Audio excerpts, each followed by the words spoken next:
আসসালামু আলাইকুম। আজকে আমি ভূমি রেকর্ড ও জরিপ অধিদপ্তর সার্ভেয়ার পদের সমাধান নিয়ে চলে আসলাম। প্রথমে আমরা শুরু করছি সন্ধিবিচ্ছেদ থেকে। পবিত্র, যোগ ইত্র পবিত্র, অন্বেষণ, অনুযোগ এষণ, মতৈক্য, মত যোগ ঐক্য, ততোধিক, তত বিসর্গ যোগ অধিক, প্রত্যুষ, প্রতিযোগ রস্য ও মূর্ধন্যস্য, প্রত্যুষ। এরপরে 2 নম্বরে ছিল বানান শুদ্ধকরণ। শিরোচ্ছেদ, শিরোচ্ছেদে তালবস্যকার শি বৈষণ্য তালবস্য 6 1 আর 10 শিরোচ্ছেদ। তারপর 2 নম্বর ছিল গীতাঞ্জলি। গীতাঞ্জলিতে দীর্ঘিকার হবে এবং পরে হবে রসিকার, গীতাঞ্জলি।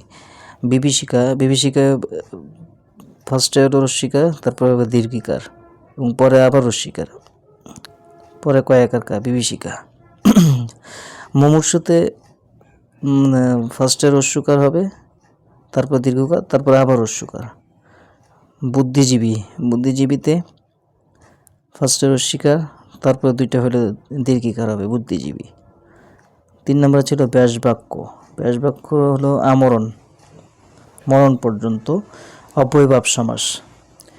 ত্রয় মাথা, 3 মাথার সমাহার, এটা হলো দ্বিগু সমাস। মধুমাখা, মধু দিয়ে মাখা, তৃতীয় তৎপুরুষ সমাস। দ্বীপ, দুদিকে ওজার, নিপন্দনে সিদ্ধ বহুব্রীহি সমাস। চন্দ্রমুখ, চন্দ্রের ন্যায় মুখ, উপমিত কর্মদ্বারায় সমাস। 4 নম্বরে ছিল হলো কারক নির্ণয়করণ। মেঘ থেকে বৃষ্টি পড়ে, মেঘের নিচে আন্ডারলাইন করা আছে। মেঘ হলো যদি অবদান কারক, এটা কিভাবে বুঝবেন? মেঘ থেকে মানে কোথা থেকে, কোথা থেকে বোঝালে সেটা অবদান কারক হয়। আচ্ছা, তারপরে খ নম্বর হলো তিলে তৈল আছে, অধিকরণ কারক। অধিকরণ কারক কীভাবে বুঝবেন আপনারা? কোথায় তৈল আছে, কোথায়, কোথায় দিয়ে যখন প্রশ্ন করবেন তখন অধিকরণ কারক বেরিয়ে আসবে। কোথায় তৈল আছে? তিলে তৈল আছে। আচ্ছা, ডাক্তার ডাকো, কর্মকারক। কর্মকারক বুঝতে কী দিয়ে প্রশ্ন করি যে কী ডাকবো? ডাক্তার ডাকো। আচ্ছা, ছেলেরা ফুটবল খেলছে, এটা হলো কর্তৃকারক। ছেলেরা হলো কর্তৃকারক, ছেলে দিয়ে যেহেতু কর্তৃকারক, কর্তা তাই বলে কর্তৃকারক। সৎপাত্রে কন্যাদান, সম্প্রদানকারক। কাকে দিয়ে প্রশ্ন করলে সম্প্রদানকারক বা বিচ্যুতি বা কোনো কিছু সত্যত্যাগ করে দিয়ে সত্যত্যাগ দেওয়াকেই সম্প্রদানকারক বলে। আচ্ছা, 5 নম্বর হলো বাক্য সংকোচন, সকলের জন্য প্রযোজ্য, এটা হলো সর্বজনীন, যার অন্য উপায় নেই, অনন্য উপায়। আপনাকে যে পণ্ডিত মনে করে পণ্ডিত মন্য, যা পূর্বে ছিল এখন নেই, ভূতপূর্ব। মিতের মতো অবস্থা যার, মুমূর্ষু। আচ্ছা, 6 নম্বর ছিল fill in the blanks. We should avoid by the law. খ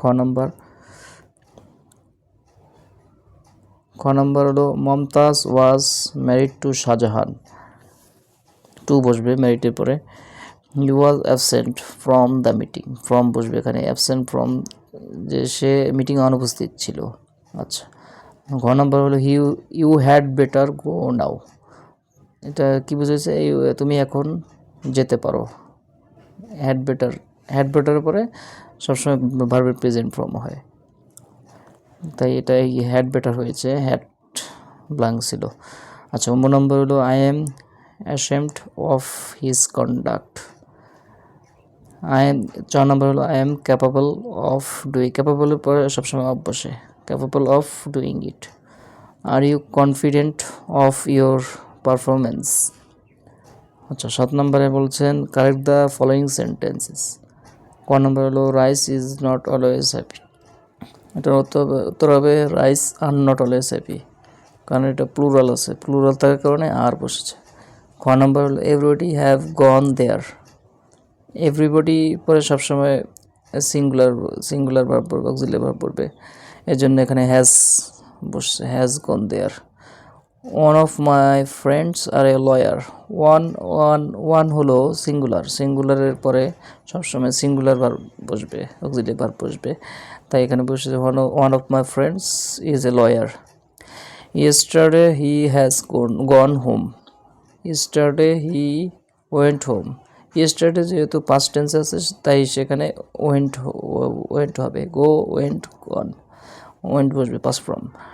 this is an unique case. This is a বসবে, কারণ যদি U U A I O U ভাওয়েলের পরে সাধারণত এন বসে, কিন্তু ইউনিক ইউ যদি ইউ এর মতো উচ্চারিত হয় সেক্ষেত্রে এ বসে। এটা কিছু ব্যতিক্রম ধর্মী আছে, এখানে এই কারণে এ বসেছে। This is a unique case. তারপর would you mind close the door. এখন উত্তর হবে would you mind. Would you মাইন্ডের পর সবসময় ভার্বের সাথে আইএনজি যুক্ত হয়, তাই এখানে বসেছে would you mind closing the door. আচ্ছা, 8 নম্বরে আছে গত রাতে তার ঘুম ভালো হয়েছে। He slept a sound sleep last night. আচ্ছা, খ নম্বর হলো প্রয়োজন আইন মানে না। Necessity knows no law. প্রয়োজন কোনো আইন মানে না। গ নম্বর ছিল তিনি এলএলএম পাস করেন। LLM pass, he is an LLM. আমি না হেসে পারলাম না। I could not but laugh. আমি লেখার চেয়ে পড়তে পছন্দ করি। I prefer reading to writing. সে 5 বছর যাবৎ এখানে বাস করছে। He has been living here for 5 years। 9 নম্বর ছিল answer the following questions. Reading is an excellent habit. Here the word reading is a. এখানে রিডিং ভার্ব প্লাস আইএনজি যেহেতু নাউনের কাজ করতেছে, ভার্ব প্লাস আইএনজি নাউনের কাজ করার কারণে এটা ছিল জিরান্ট। জিরান্ট সবসময় ভার্ব প্লাস আইএনজি কাজ করে। আচ্ছা, খ নম্বর ছিল what kind of noun is knowledge. Knowledge হলো অ্যাবস্ট্রাক্ট নাউন, যে নাউন ধরা যায় না, ছোঁয়া যায় না, শুধু অনুভব করা যায়, সেটাই হলো abstract noun. What is the noun of word mouth. মাউথের অ্যাডজেক্টিভ হলো ওরাল। ঘ নম্বর ছিল what is the noun form of foolish. ফুলিশের নাউন হলো fool. What is the superlative degree of the word big. বিগের সুপারলেটিভ ডিগ্রি হলো big, bigger, biggest. Positive হলো বিগ, কম্পারেটিভ হলো বিগার, আর সুপারলেটিভ হলো biggest. What is the adjective of the word tax. ট্যাক্সের adjective হলো taxable. এরপর 10 নম্বরের সংজ্ঞা লিখুন। বাটা, দাগ, বোঝ মিলে সিট। এটা আমি পিডিএফ আকারে দিয়ে দিবনি, লিঙ্কটা আপনি দেখে নেবেন। আচ্ছা, 11 নম্বর দিয়ে দিব, 12 নম্বর দিয়ে দিব। 13 নম্বরে বলা হচ্ছে একটি লঘিষ্ঠ সংখ্যা নির্ণয় করুন যাকে 15, 18, 21 এবং 24 দ্বারা ভাগ করলে প্রত্যেক ক্ষেত্রে 2 অবশিষ্ট থাকে। তাহলে আমরা 4টা দিয়ে আগে লসাগু করে নিই। লসাগু করলে 15, 18, 21, 24 লসাগু করলে আসা হলো 2520। এর সাথে যে 2 অবশিষ্ট ছিল, লঘিষ্ঠ সংখ্যাটির সাথে 2 যোগ করে দিলে উত্তরটি এসে পড়ে। একটি বিষম বাহু ত্রিভুজের বাহু 3টি পরিমাণ 42 সেন্টিমিটার, 34 সেন্টিমিটার, 20 সেন্টিমিটার। ত্রিভুজটির ক্ষেত্রফল কত?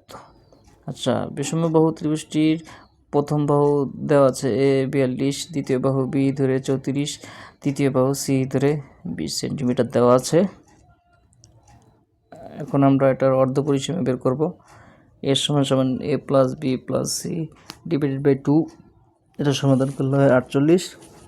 এরপর ত্রিভুজের যে একটা ক্ষেত্রফলের সূত্র আছে, root S A bracket S minus A bracket S minus B S minus C. এরপরে এটা মানগুলা বসিয়ে দিলাম। মানগুলা বসিয়ে দিলে অবশেষে উত্তর আসে 336 বর্গ সেন্টিমিটার। আচ্ছা, 15 নম্বরে কি বলেছেন? একটি শ্রেণীর প্রতি বেঞ্চে 4 জন করে বসলে 3খানা বেঞ্চ খালি থাকে, কিন্তু প্রতি বেঞ্চে 3 জন করে বসলে 6 জন ছাত্র দাঁড়িয়ে থাকে। ওই শ্রেণীর ছাত্র সংখ্যা কত? আচ্ছা, ছাত্র সংখ্যা যেহেতু চাইছে, তো আমরা ছাত্র সংখ্যা ধরে নিই এক্স। প্রতি বেঞ্চে 4 জন করে বসলে বেশ সংখ্যা 4/x। এ প্লাস 3, এতে 3টা বেঞ্চ যেহেতু খালি ছিল এটা যোগ করে দিলাম। প্রতি বেঞ্চে 3 জন করে বসলে বেঞ্চ সংখ্যা আসে, যেহেতু এক্স মাইনাস 6/3, 6জন ছাত্র যেহেতু দাঁড়িয়ে থাকে এজন্য এটা মাইনাস করে দিলাম। এখন এটা শর্ত মতে দিয়ে এটা দুই পাশে সমান হয়ে গেছে, তাহলে এটা বসায় দিলে ছাত্র সংখ্যা আসে 60জন, সমাধান করলে 60জন আসে। আচ্ছা, 16 নম্বর বলছে বিশ্ব পরিবেশ দিবস কবে? বিশ্ব পরিবেশ দিবস 5ই জুন। কোথায় দিন রাত্রি সমান? নিরক্ষরেখায়। বাংলাদেশের সংবিধানে পর্যন্ত কতবার সংশোধন করা হয়েছে? 17বার। পদ্মা সেতুর দৈর্ঘ্য হলো 6.5 কিলোমিটার, প্রস্থ দেওয়া আছে 18.10 মিটার। বাংলাদেশকে প্রথম স্বীকৃতিদানকারী দেশ হলো ভুটান, এবং ওই দিনই ভারতও স্বীকৃতি দান করে বাংলাদেশকে, তবে প্রথমে দিয়েছে ভুটান। আচ্ছা, 4 নম্বর হলো পদ্মাজির রচয়িতাকে? মানিক বন্দ্যোপাধ্যায়। আমি হিমালয় দেখিনি কিন্তু বঙ্গবন্ধুকে দেখেছি, উক্তিটি কার? Fidel Castro. স্মার্ট বাংলাদেশের ভিত্তি হলো 4টি: smart government, smart economy, smart society ও স্মার্ট সিটিজেন। মুক্তিযুদ্ধে অসামান্য অবদানের জন্য প্রাপ্ত খেতাবগুলো হলো বীরশ্রেষ্ঠ, বীরোত্তম, বীর বিক্রম ও বীর প্রতীক। বিশ্বের দীর্ঘতম সমুদ্র সৈকতের নাম কক্সবাজার সমুদ্র সৈকত, দৈর্ঘ্য 120 কিলোমিটার। অসমাপ্ত আত্মজীবনী বইয়ের লেখক বঙ্গবন্ধু শেখ মুজিবুর রহমান। উপমহাদেশে অর্থনীতিতে নোবেল পুরস্কার বিজয়ী হলেন, অর্থনীতিতে নোবেল পুরস্কার পায় হলো অমর্ত্য সেন। জিপিএস ও জিএস এর পুনরূপ হলো গ্লোবাল পজিশনিং সিস্টেম, আর জিএস এর হলো জিওগ্রাফিক ইনফরমেশন সিস্টেম। 6 দফা আন্দোলন হয় 1966 সালে। ডেঙ্গু রোগের জন্য কোন মশা দায়ী? এডিস মশা। বাংলাদেশের সাথে কোন কোন দেশের সীমানা রয়েছে? আমরা জানি বাংলাদেশের সাথে ভারত আর মায়ানমারের সীমানা রয়েছে, 2টি দেশের সীমানা রয়েছে। রূপপুর পারমাণবিক বিদ্যুৎ কেন্দ্র কোন জেলায় অবস্থিত? পাবনায়। জাতিসংঘ কত সালে প্রতিষ্ঠিত হয় এবং সদর দপ্তর কোথায়? জাতিসংঘ 1945 সালে প্রতিষ্ঠিত হয়, সদর দপ্তর হলো যুক্তরাষ্ট্রের নিউ ইয়র্কে। নিশীথে সূর্যের দেশ বলা হয় নরওয়েকে। বাংলাদেশের প্রথম কৃত্রিম উপগ্রহের নাম বঙ্গবন্ধু স্যাটেলাইট 1। তো আজ এই পর্যন্তই থাকছে, পরবর্তী অন্য কোনো দিন অন্য কোনো সমাধান নিয়ে আসবো।